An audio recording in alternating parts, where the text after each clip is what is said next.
Officially, the journey begins to Mount Everest Base Camp from Bay of Bengal.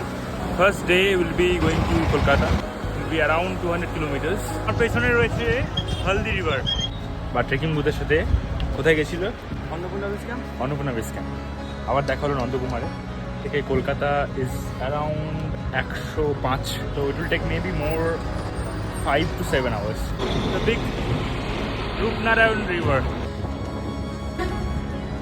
কলকাতায় পৌঁছে যে জায়গাটা না আসলেই নয়, ক্যাফে ইবং। ক্যাফের ভেতরটা এতটা সুন্দর এবং এখানের মানুষজন এত ফ্রেন্ডলি, জাস্ট ক্যাফের ভেতরটা দেখো, অসাধারণ।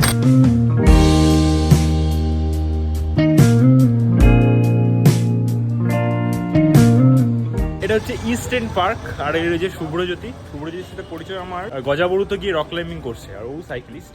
সো আজকের রাইড এখানেই টোটাল হয়েছে 119 mile, kilometre say I don't know, maybe 200।